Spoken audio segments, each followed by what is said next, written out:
magbigay. Tayo pong lahat tumayo, mga minamahal, at magbigay galang sa salita ng ating pong dakilang Diyos na pinadalhin po sa atin ating beloved organ preacher, Rob Branco. Praise God. Amen. Praise the Lord. Hallelujah. Hallelujah. Purihin ang ating mahal. God bless you, my beloved preacher, beloved Mario Jovellanos. Tayo pong minamahal ay magkaisang dumalangin. Hallelujah. Mapagpala po namin Diyos sa masalangit, pinakamamahala Panginoon Jesus, sa buong panalangin po namin kagalang-galang mahal Pastorio and time prophet, narito po kami sa banal po nagpupuri, nagpapasalamat ng lubos, mahal Panginoon. So, pinagpala mo kami na iyong banal na presensya, lubos mong binuhos ang iyong makapagyarihang Espiritu, mahal Panginoon, sa aming kiligitnaan at sa aming pakikinig ng mga salita, mahal Panginoon, sa ganang kinakupuhay wala at wala magagawa, mahal Panginoon. Tulungan mo po kami hayag ang mga salita, may pag-ibig, kapangyarihan, alisin mo at mga dlang at malinlangan and bind the power of darkness, demons of unbelief and doubts, cast out in Jesus' name. Amen and amen. Praise the Lord. Hallelujah. Purihin ang ating mahal na Panginoon. Una tigis sa lahat mga minamahal.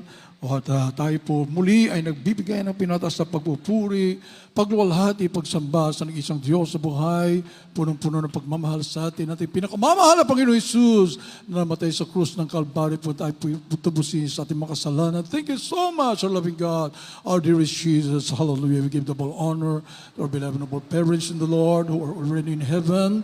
Hallelujah. Hallelujah. The blessed legacy. Praise the Lord, the faith in our loving God, love for dearest Jesus, great fear. Hallelujah. Sa ating mahal na Panginoon ay ipinamana sa atin maminamahal. Kaya tayo po pinagpala sa lahat ng pinagpala. Praise the Lord. At may katiyakan sa buhay na walang hanggan. And we give honor to all the beloved children, our beloved noble parents in the Lord. By pleasant afternoon po. We love you so much. Our loving God bless you more and more. Hallelujah. Praise the Lord. Sa lahat mga minamahal, mga kapatiran, mula po rito sa ating Central Church, buong Pilipinas, at sa buong mundo. Sa patuloy na pinagpapala, patuloy na pinalago ng ating gawain na Jesus Miracle Crusade International Ministry. Lahat mo muna sumigaw ng Hallelujah! Praise the Lord! Hallelujah! Hallelujah! Praise the Lord! Lord to God. Purihin ang ating malapin. Atin po muna basahin mamaya Luke chapter 11, 5 up to 13. Amen. The Gospel, Luke chapter 11, from verse 5 up to 13. And he said unto them, which of you shall have a friend and shall go unto him at midnight and say unto him, Friend, lend me 3 loaves, for a friend of mine in his journey is come to me, and I have nothing to set before him. And he from within shall answer and say, Trouble me not. The door is now shut, and my children are with me in bed. I cannot rise and give thee. I say unto you, though he will not rise and give him, because he is his friend, yet because of his importunity, he will rise and give him as many as he needeth. And I say unto you, ask, and it shall be given you. Seek, and you shall find. Knock, and it shall be opened unto you. For everyone that asketh receiveth, and he that seeketh findeth, and to him that knocketh it shall be opened. If a son shall ask bread of any of you that is a father, will he give him a stone? Or if he ask a fish, will he for a fish give him a serpent? Or if he shall ask an egg, will he offer him a scorpion? If he then, being evil, know how to give good gifts unto your children, how much more shall your heavenly Father give the Holy Spirit to them that ask him? Oh, hallelujah. God bless you po. Beloved Doc, sa Tagalog. Dito po sa Aklat ng Lucas, Kapitulo 11, ang talatay 5 hanggang 13. At sinabi niya sa kanila, Sino sa inyo ang magkakaroon ng isang kaibigan at paroroon sa kanya sa hating gabi? At sa kanya isasabihin, Kaibigan, pahiramin mo ako ng 3 tinapay. Datapwat, dumarating sa akin na galing sa paglalakbay ang isa kong kaibigan at wala akong maihain sa kanya. At siya na mula sa loob ay sasagot at sasabihin, Huwag mo akong bagabagin, nalalapat na ang pinto at kasama ko ang sahigaan ang aking mga anak at hindi ako makababangon at makapagbibigay sa iyo. Sinasabi ko sa inyo, Kahit siya'y hindi bumangon at magbigay sa kanya dahil sa siya'y kaibigan niya, gayon may dahil sa kanyang pagbagabag ay siya'y magbabangon at ibibigay gaano man ang kinakailangan niya. Right? Amen. At sinasabi ko sa inyo, magsihingi kayo at kayo'y bibigyan. Magsihanap kayo at kayo'y makasumpong. Magsitukto kayo at kayo'y bubuksan. Yes, sapagkat ang bawat humihingi ay tumatanggap, at ang humahanap ay makasusumpong, at ang tumutuktok ay binubuksan. At aling ama sa inyo na kung humingi ang kanyang anak ng isang tinapay, ay bibigyan niya siya ng isang bato o ng isang isda kaya, at hindi isda ang ibibigay kundi ahas. 12. O kung siya'y humingi ng itlog, kanyang bibigyan kaya siya ng alakdan. 13. Kung kayo nga, bagaman masasama, ay marurunong magbigay ng mabubuting kaloob sa inyong mga anak, gaano pa kaya ang inyong Ama sa kalangitan na magbibigay ng Espiritu Santo sa magsisihingi sa Kanya? Palapakan po natin ating mahal na Panginoon. Ask, and ye shall receive. Knock, and the door shall be opened. Seek, and ye shall find. Napakasimple, mga minamahal ang sinasabi ng ating mahal na Panginoon. Namin na mahal. At ito po ay talagang hingiin mo ng may pagpapahinuhod. Amen. Kapag hindi mo pa nakuha, minsan, magsasawa ka na ba? Kailangan mo. May minamahal. Hindi ka titigil. Alapakan po natin ang ating mahal na Panginoon. Kaya ikinumpara dito, kung masasama nga ng mga tatay, ay kapag naghingi yung kanyang anak, masamang tatay yan ha, ibibigay. Ano pa kaya ang ating dakilang Diyos na may likha ng lahat ng bagay? Hindi niya ibibigay lahat ng iyong nakabubuti para sa iyo? Palapakan po natin ating mahal na Panginoon, mga minamahal. Hindi limitado ang ating mahal na Panginoon. Subalit, hingin mo na may pananampalataya, hingin mo na may pagpapahinuhod.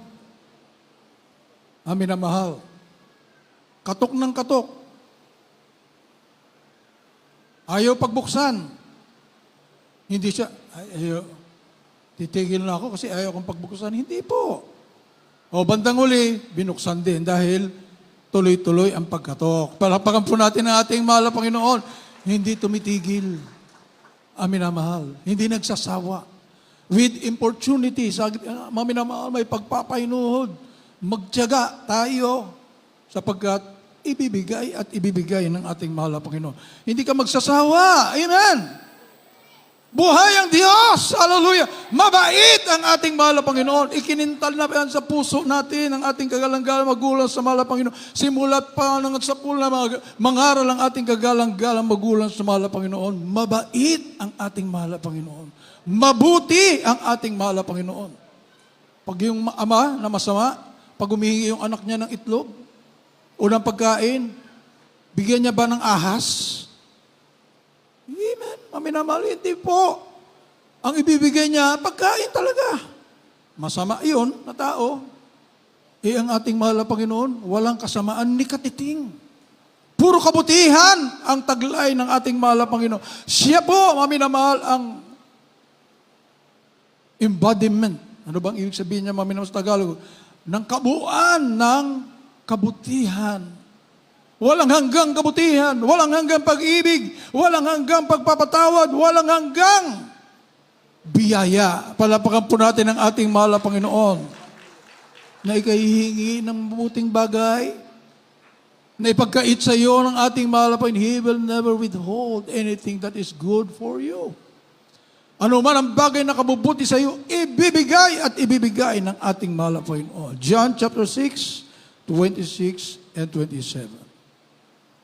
Huwag po tayong maglikat at huwag po tayong mag-alinlangan ni katiting, mga minamahal. Ating basahin. Because John chapter 6, verses 26 and 27. Jesus answered them and said, Verily, verily, I say unto you, ye seek me, not because you saw the miracles, but because you did eat of the loaves and were filled. Labor not for the meat which perisheth, but for that meat which endureth unto everlasting life, which the Son of Man shall give unto you. For him hath God the Father sealed. Praise the Lord. God bless you, Tagalog. Juan Kapitulo 6, versikulo 26 hanggang 12. Sinagot sila ni Jesus at sinabi, katotohanan sinasabi ko sa inyo, ako'y inyong hinahanap, hindi dahil sa inyong nakakitang mga tanda, hindi dahil sa kundi nagsikain ng tinapay at kayo nangabusog. Magsigawa kayo na hindi dahil sa pagkain napapanis, kundi dahil sa pagkain tumatagal sa buhay na walang gan, na ibinigay sa inyo ng anak ng tao sapagkat siya'y tinatakan ng Ama sa makatuwid bagay ang Diyos. Amen. Palapakan po natin ang ating mahal na Panginoon. Nung nangaral ng ating mahal na Panginoon Jesus, doon sa mga tao, 5,000. Hindi pa kasama yung mga bata. Sabihin na natin 15,000 mga katao. Dami na mahal. Nung mangaral ng ating mahal, awang-awang ating mahal pa, wala silang makain. Sa kaunting tinapay at isda, minultiply ng malapay, napakain 5,000. Palapakan po natin ang ating mahal na Panginoon. Walang tindahan doon. Subalit, ang ating mahal na Panginoon, pinakita niya ang kanyang pagka-Diyos, may namahal. Nag-multiply. Lahat. At pagkatapos ng kumain, kinuha pa yung mga tira-tira, 12 baskets full. Ang dami pang natira. Umapaw, palapakan po natin ang ating mahal na Panginoon. Sumunod na mga araw, hinahanap na naman ang ating mahal na Panginoon mga tao. Hanap sila ng hanap. Hindi nila makita ang ating mahal na Panginoon, makita nila ang ating mahal na Panginoon. Ang sabi nila, ay salamat, mahal na Panginoon, nandito ka. Ano sabi ng ating mahal na Panginoon sa kanila? Hindi niyo ako hinahanap. Dahil sa mga himala. Dahil sa nakita niyong himala. Hinahanap niyo ako kasi nakakain kayo. Hinahanap niyo ako kasi grabe, nagmultiply yung tinapay. Doon sila nakatingin sa tinapay. Palapakan po natin ang ating mahal na Panginoon. Doon sa panandali ang mabubusog. Maminamahal, hindi sila nakatingin doon sa mensahe ng ating mahal na Panginoon. Hindi hinanap yung pinagmumulan at pinagbubukalan ng pagpapala. Amen? Na-discern sila ng ating mahal na Panginoon. Gayon din po dito, maminamahal. Ang binasa natin na unang talata, maminamahal. Doon sa 14, ulitin po natin pagbasa, maminamahal. Pagkatapos mong hingin ang iyong mga pangailangan, binigay ng ating mahal na Panginoon. Ano po sabi sa 14? O sa 13, mga minamahal? Ating basahin. Luke chapter 11, verse 13. Dito po sa aklat ng Lucas, Kapitulo 11, ang talatay 13. Kung kayo nga, bagaman masasama ay marurunong magbigay ng mabubuting kaloob sa inyong mga anak, gaano pa kaya ang inyong Ama sa kalangitan na magbibigay ng Espiritu sa nagsisihingi sa Kanya? Palapakan po natin ang ating mahal na Panginoon. Bakit napunta sa Espiritu? Ang pinag-uusapan dito yung mga pangailangan ng tao. Pero ang tayo dito, bandang huli, mga minamahal, gaano pa kaya ang inyong Ama sa kalangitan na magbibigay ng Espiritu Santo sa nagsihanap sa Kanya? Anong ibig sabihin, mga minamahal? I-desire mo yung pinakahigit sa lahat ng kayamanan. Pinakahigit sa lahat ng kaloob. Yung Espiritu ng ating mahal na Panginoon. Amen! Hallelujah! Sapat siyang pinagbubukalan ng lahat. Hindi ka titigil doon sa tinapay lang. Hindi ka titigil sa pagpapala lang. Hindi ka titigil sa pinagaling ka lang. Tinugunan ang panalangin mo. Napakasaya ng buhay. Amen? Hanapin mo Espiritu Santo na mananatili sa buhay mo. Sapat siya ang pinagbubukalan ng lahat ng ito. Palapakan po natin ang ating mahal na Panginoon. Hallelujah! Kapag siya'y nasa iyo, lahat ay nasa iyo. Amen. You go beyond.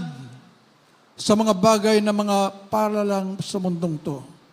Amin na mahal. Siya ang hanapin mo.